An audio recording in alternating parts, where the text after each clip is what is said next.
शमीम राइन साहब, डॉक्टर अफरोज साहब और आपके चहेते प्रत्याशी भाई ऋषि मिश्रा जी।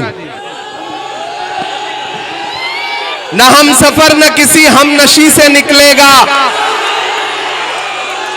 न हम सफर न किसी हम नशी से निकलेगा, हमारे पांव का कांटा हम ही से निकलेगा। और वतन की रेत मुझे एड़ियां रगड़ने दे, मुझे यकीन है पानी यहीं से निकलेगा। यह कुमरौली की तारीखी सरजमीन है। हमारे यहां उत्तर प्रदेश में यह बताया जाता है कि कुमरौली में तो परिंदे भी पढ़े लिखे होते हैं। यह दानिश्वर लोगों का गांव है। और मैं इस मिट्टी पर आकर के आपसे एक बात कहना चाहता हूं साथियों, कि पूरे बिहार में बदलाव की एक लहर है। बदलाव के लिए तैयार है बिहार। एक नौजवान मुख्यमंत्री तेजस्वी यादव को चुनने जा रहा है बिहार। ऐसे में यहां हजारों हजार की तादाद में मौजूद साथियों से इतनी गुजारिश करूंगा कि इस चुनाव में एकजुट होकर के महागठबंधन को जिताने का प्रयास करिए, कोशिश करिए। आपका जो विधायक है वो नकली दवाइयों का कारोबारी रहा है। ऐसे में अब नकली दवाई खाने का समय जा चुका है। पूरे बिहार में एक तरफा महागठबंधन की लहर चल रही है। मैं बछवाड़ा से लेकर के, नालंदा से लेकर के, बिहार शरीफ से लेकर के, पूर्णिया से लेकर के, धमदाहा से लेकर के, बेतिया से लेकर के, राजापाकर से लेकर के, दीघा से लेकर के, फुलवारी शरीफ से लेकर के आज यहां आपके बीच में पहुंचा हूं। और पूरा बिहार घूमने के बाद पूरी जिम्मेदारी से कह सकता हूं कि आने वाले 14 नवंबर को तेजस्वी यादव को मुख्यमंत्री बनने से कोई ताकत रोक नहीं सकती है। मैं यहां आपसे यह कहने आया हूं कि कांग्रेस पार्टी ने ऋषि मिश्रा को आपका प्रत्याशी बना करके आपके बीच में भेजा है। मेरे नौजवान साथियों, जब मकसद बड़ा होता है तो छोटी छोटी चीजें नजरअंदाज करनी पड़ती हैं। मेरी बात को बहुत समझदारी से और ध्यान से सुनना कि मरहम की लालच में अपनी दुखती रग का पता दुश्मन को देना सबसे बड़ी बेवकूफी होती है। कम बोलूंगा, ज्यादा समझना। यह चुनाव एक्सपेरिमेंट करने का चुनाव नहीं है। मैं उत्तर प्रदेश से आया हूं। मैं देख रहा हूं लोगों के उजड़ते हुए आशियाने। मैं देख रहा हूं असम में लोगों के टूटते हुए घरौंदे। मैं देख रहा हूं मध्य प्रदेश में किस तरह से सांप्रदायिक एजेंडे को लागू करने की कोशिश की जा रही है। ऐसे में यह इलेक्शन एक्सपेरिमेंट करने का इलेक्शन नहीं है। यह इलेक्शन बिहार में सरकार बदलने का इलेक्शन है। नीतीश कुमार जी बीमार हैं। कल मोदी जी पटना में रोड शो कर रहे थे, अपने साथ में नीतीश जी को खड़ा भी नहीं किया उन्होंने।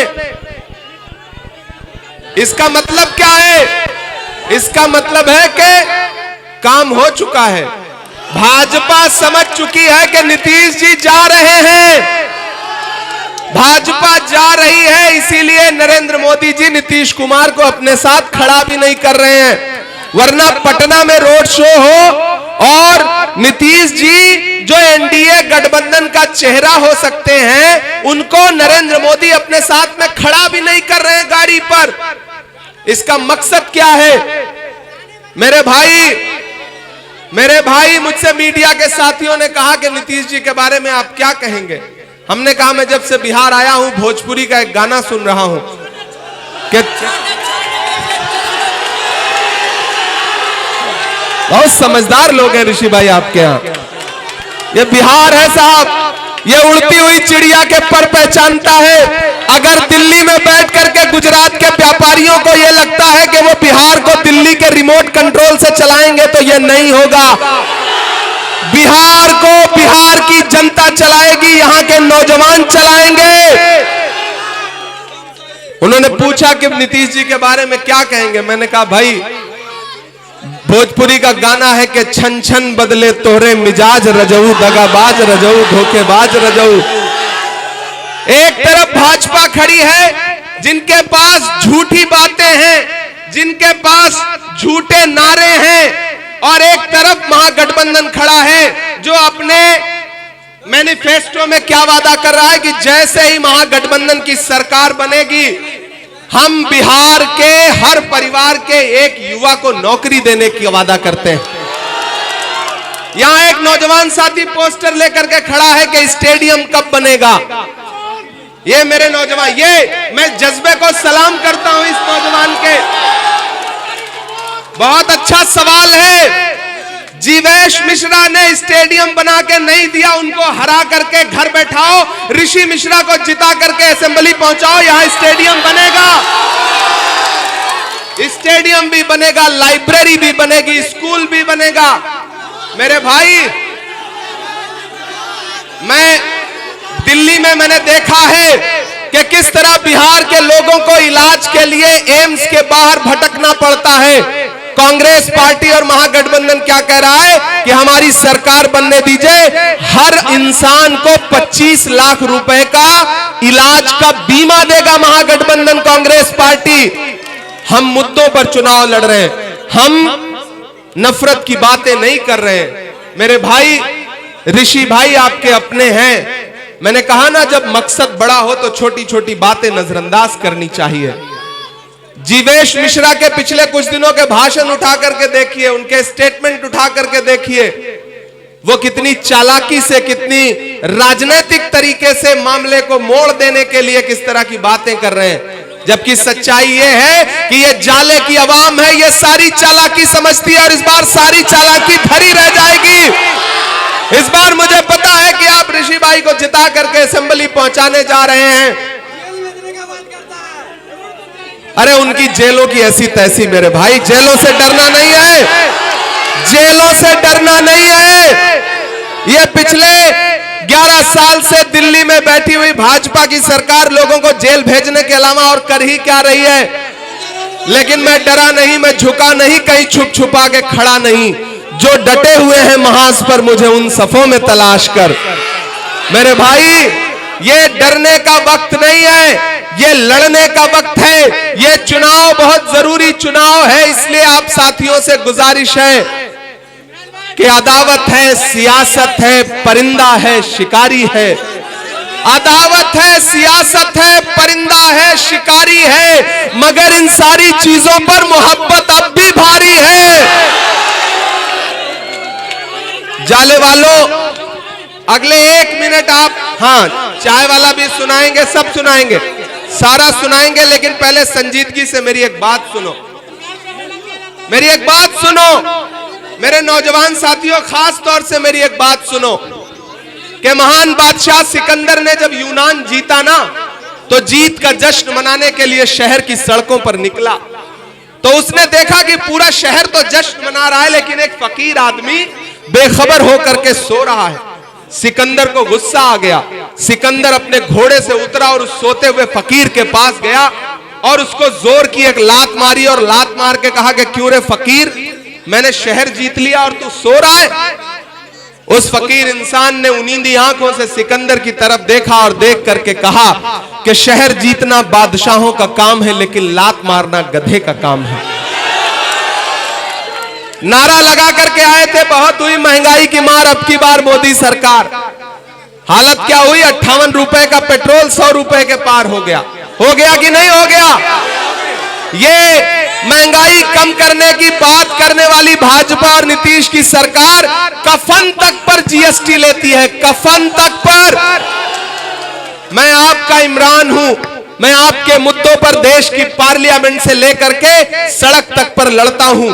जाले वालों, मैं आपसे यह कहने के लिए आया हूं कि याद करो 2022 को 7 सितंबर का वो शाम, जब कन्याकुमारी में समंदर के किनारे खड़े होकर के मोहब्बत के मसीहा राहुल गांधी ने कहा था कि भाजपा पूरे देश में नफरत का केरोसिन छिड़क रही है, मैं इस नफरत के खिलाफ कन्याकुमारी से कश्मीर तक पैदल चलूंगा। 4000 किलोमीटर राहुल गांधी पैदल चले। नफरत का शिकार इस देश में सबसे ज्यादा कौन है? हम हैं, आप हैं या नहीं है? ऐसे में उस नफरत के खिलाफ 4000 किलोमीटर राहुल गांधी चलते रहे, बस एक नारा लगाते हुए, नफरत छोड़ो, भारत जोड़ो।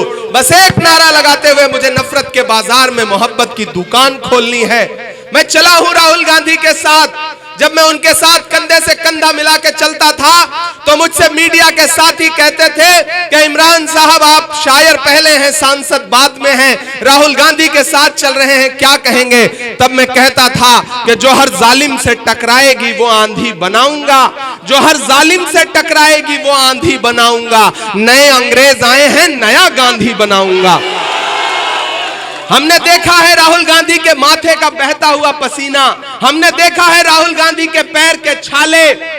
मेरे भाई, आप तो इस बात पर ईमान रखते हो ना कि मजदूर का पसीना सूखने से पहले उसकी मजदूरी उसे दे दी जाए।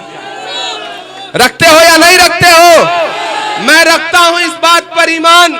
मेरा भरोसा है कि मजदूर का पसीना सूखने से पहले उसकी मजदूरी उसे दे दी जाए। तो मैंने देखा है राहुल गांधी के पैर के छाले, मैंने देखा है राहुल गांधी के माथे का बहता पसीना।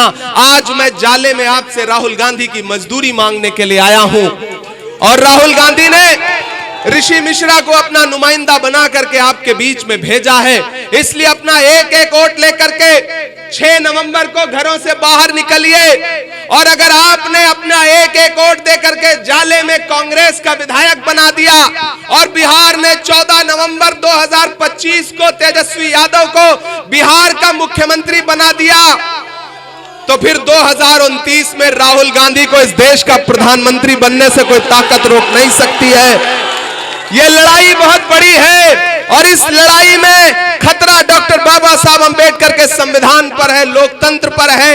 ये नफरत के पुजारी, ये बिहार को सौतेली नजर से देखने वाले भाजपा के लोग, गृह मंत्री अमित शाह आकर के बिहार में कहते हैं कि बिहार में फैक्ट्री इसलिए नहीं लग पाई क्योंकि यहां पर जमीन कम है। अरे अमित शाह जी, आपने भागलपुर की 1000 एकड़ जमीन अपने उद्योगपति दोस्तों को 1 रुपए लीज पर दे दिया। बिहार में जमीन है, बिहार में नौजवानों में जज्बा है, बिहार के नौजवानों में नौकरी करने का हिम्मत है, जज्बा है। अपने खून पसीने से, मेहनत से अपना पेट और अपना परिवार पालने का जज्बा है। ऐसे में इनके जज्बे का अपमान मत करिए। ये बिहार के लोग हैं, अब ये तय करेंगे कि बिहार कैसे चलेगा। दिल्ली में बैठा हुआ हाकिम नहीं तय कर सकता कि बिहार कैसे चलेगा।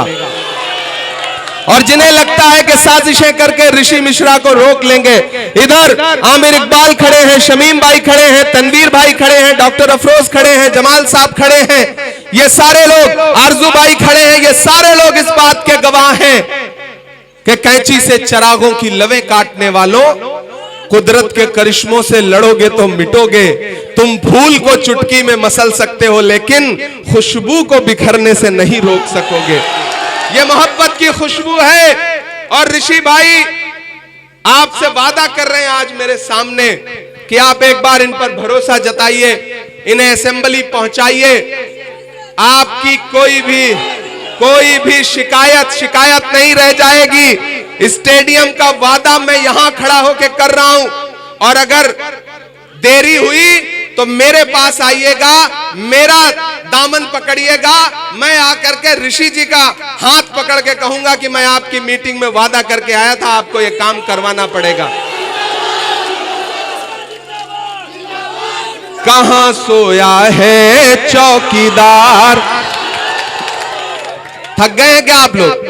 पिछले 2-2.5 घंटे से खड़े हैं, मुझे पता है थक गए होंगे, लेकिन मुझे लगना चाहिए कि मैं जाले में खड़ा हूं, मुझे लगना चाहिए कि मैं दरभंगा में खड़ा हूं, मुझे लगना चाहिए कि मैं जिंदा दिल लोगों के साथ खड़ा हूं। जहां तक नजर जा रही है अवाम ही अवाम है, सड़कों से लेकर के यहां तक। जीवेश मिश्रा जी को मुझे लगता है एक बार आज का ये विजुअल देखने के बाद रात में नींद भी मुश्किल से आएगी कि कहां सोया है चौकीदार, कहां सोया है चौकीदार। तैयार रहना अगली लाइन के लिए कि कहां सोया है चौकीदार, कहां सोया है चौकीदार। अब बिहार में बन जाएगी तेजस्वी सरकार, कहां सोया है चौकीदार, कहां सोया है चौकीदार। के चाय बड़े समझदार लोग हैं बिहार के, बस चाय का नाम ले लीजिए इनको स्वाद आ जाता है कि चाय बेचने वाला पूरा भारत बेच रहा है। बेच रहा है कि नहीं बेच रहा है? बेच रहा है कि नहीं बेच रहा है? कि चाय बेचने वाला पूरा भारत बेच रहा है। इसी काम में हासिल उसे महारत बेच रहा है कि रेल बिक गई, तेल बिक गया, बिका हवाई अड्डा। अगली लाइन पे तैयार रहना जाले वालों, कुमरौली वालों, कि रेल बिक गई, तेल बिक गया, बिका हवाई अड्डा। सब कुछ बिकता देख के खुश है अपने जेपी नड्डा। कि जनता महंगाई की मारी करती हाहाकार, कहां सोया है चौकीदार, कहां सोया है चौकीदार। उठाइए अपना एक एक हाथ पीछे तक, उठाइए अपना एक एक हाथ और मुझे भरोसा दिलाओ जाले वालों, सड़क पर जो लोग खड़े हैं उनका भी हाथ उठा हुआ है। ये बताता है कि आप किस तरह महागठबंधन के लिए दीवाने हैं, किस तरह कांग्रेस प्रत्याशी ऋषि मिश्रा को जिताने जा रहे हैं। और ईवीएम में एक नंबर पे, मतलब पहले से ही एक नंबर पर है, पहले से ही एक नंबर पर है। तो क्या ये जीत की माला अभी से पहना दी जाए? मेरे भाई, एक चीज बहुत संजीदगी से आखिर में सुनना, सियासत जज्बात का नाम नहीं है, सियासत अक्लमंदी और होशमंदी का नाम है। सियासत सारे समाजों को साथ लेकर के चलने वाले शख्स का नाम है, और जब सब साथ चलते हैं तो जीत होती है। हर वफा जिंदे जावेद नहीं होती है, दिल का हर जख्म कहीं दिल का कंवल बनता है। जब शहंशाह भी हो, इश्क भी हो, दौलत भी, तब कहीं जाके कोई ताजमहल बनता है। इस बार ताजमहल बनाना है मोहब्बतों का, इस बार सरकार बनानी है बिहार में, और नफरत वाली ताकतों को बेसिर पैर वापस लौटाना है। इसलिए भाई ऋषि मिश्रा को जिताइए, असेंबली पहुंचाइए। मैं आपको भरोसा दिलाता हूं कि आपके मुद्दों पर ऋषि मिश्रा उसी तरह खड़े नजर आएंगे जैसे एक बेटे को एक भाई को खड़ा नजर आना चाहिए। बहुत शुक्रिया, बहुत मोहब्बत, बहुत बहुत शुक्रिया।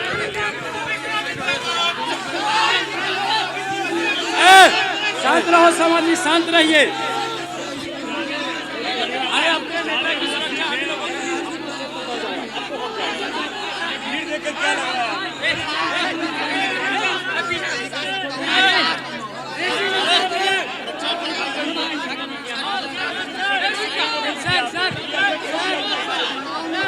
सर मिलेंगे, सबसे मिलेंगे।